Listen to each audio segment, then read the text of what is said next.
Welcome to the Deep Dive. We're the place where we explore the sources you share, distilling them into the insights you need. And today, we're headed somewhere really special, Zanzibar. Exactly, the legendary Spice Islands. I think for most people, the name instantly brings up images of, perfect beaches, turquoise water, that whole tropical paradise vibe. And look, that picture isn't wrong. It is stunningly beautiful, but that's just scratching the surface, isn't it? Right. There's this incredibly deep, complex history underneath. Zanzibar was, for centuries, a major cultural and economic hub, maybe one of the most pivotal spots in East Africa, shaping the entire Indian Ocean world. And that complexity is exactly what we want to unpack today. We're aiming to go beyond the postcard image, using the sources you've given us to understand how this archipelago became such a crossroads. Yeah, looking at everything from, ancient trade, right up to its modern cultural expressions like music and food, and importantly, how you can engage with it responsibly today.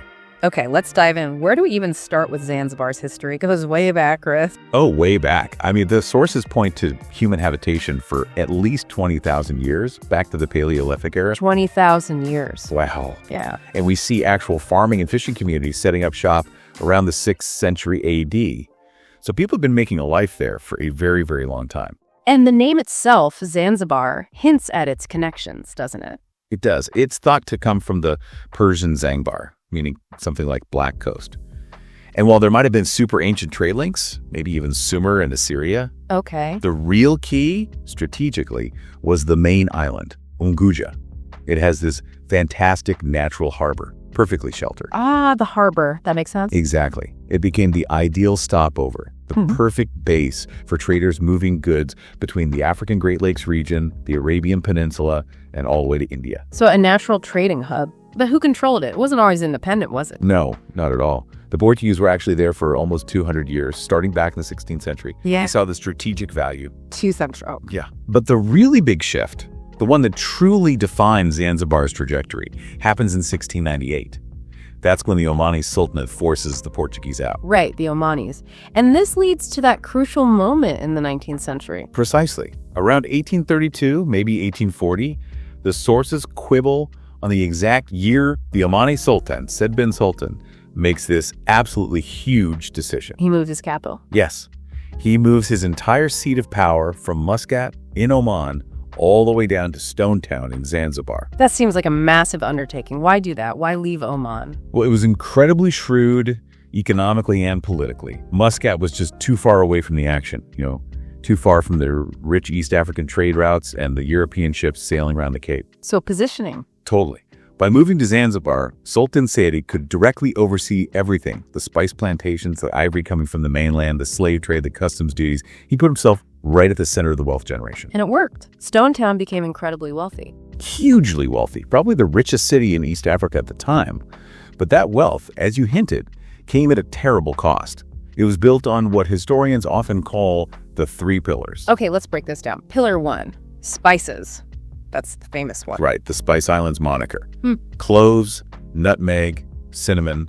A lot of these were actually introduced earlier by the Portuguese, maybe from Goa or Brazil. But it was the Omanis who really scaled up production, especially cloves. That became central. Pillar 2. Ivory. Tusks sourced, often brutally, from elephant herds deep in mainland Africa, places like Tanganyika. Immensely valuable on the global market.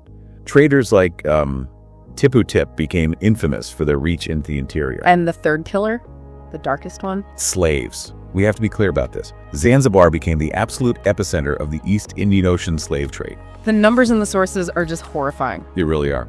In the mid-19th century, estimates suggest as many as 50,000 enslaved people were passing through Zanzibar's market every year. 50,000 a year. It's almost impossible to comprehend that scale of human trafficking. It is. And figures like Tipu Tip, who we mentioned with ivory, were also massive slaveholders.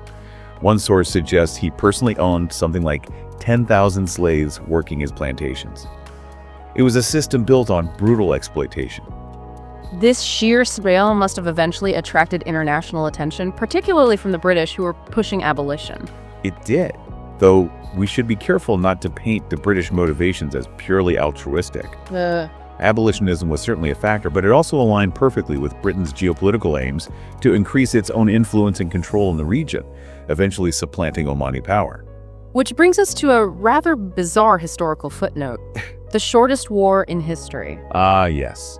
The Anglo-Zanzibar War of 1896.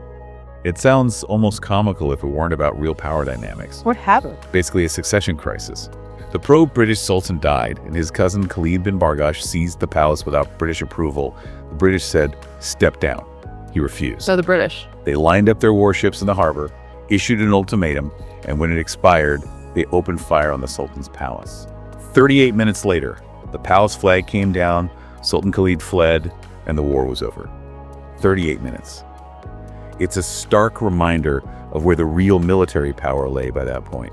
An incredibly abrupt end to one era and the beginning of British dominance.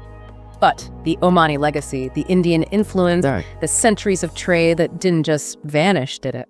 Not at all. You see it etched into the very fabric of Stone Town. That's why it's a UNESCO World Heritage Site. Okay, let's talk about Stone Town. What makes it so unique? It's considered the best preserved example of a Swahili coastal trading town. Its architecture is this incredible visible fusion. You see African building traditions blended with Arab, Persian, Indian, and later European styles. It's like walking through history. And those famous carved doors everyone talks about? Oh, absolutely. They're iconic. Yeah. Really, the signature of Stone Town. And they often tell the story, too. You see these intricate geometric patterns, very Arabesque. Or sometimes you see doors with these big brass studs or spikes. That's often an Indian influence, a decorative echo of doors in India designed to deter war elephants. Wow, elephants. That's quite a detail. Isn't it? But here's where we hit that contrast again.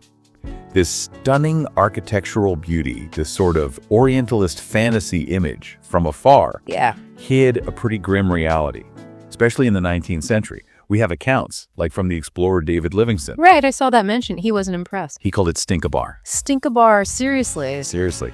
Apparently the smell was overwhelming. Think open sewers, piles of garbage, rotting carcasses of animals, even human bodies. Slaves who died from disease often weren't properly buried. It was pervasive. That's a very different picture from the tourist brochures. Completely. And disease was rampant because of the lack of sanitation and the density. Cholera, malaria, venereal diseases, they thrived. It's really jarring to hold those two images in your head, the breathtaking beauty and the underlying suffering. Is that suffering acknowledged today in the town itself? Yes, significantly. Yeah. For instance, the main Anglican cathedral there was deliberately, purposefully built directly on the site of the old slave market. As a statement. Exactly. A powerful symbol of abolition and remembrance. And you can still visit sites related to that dark past the holding cells or pits where the last slaves were kept before auction, and even the house of a notorious slave trader. History isn't hidden away. So the history is complex. The architecture tells a story of both beauty and pain. What about the cultural heartbeat today? Let's talk spices, food, music. Okay, yeah. So Spice Island's name still sticks, obviously. But it's interesting, the sources point out that clove production, while still important, isn't what it once was. Zanzibar is now ranked third globally, behind places like Indonesia. But the influence of those spices is still huge, I imagine. Oh, absolutely. Cloves, nutmeg, cinnamon, vanilla, they infuse the cuisine. Zanzibar's food is another perfect example of that cultural melting pot. Arab recipes, Indian spices, African ingredients, and techniques all coming together. Any specific dish we should know about? The sources mentioned one. Ah, you must mean the Zanzibar mix.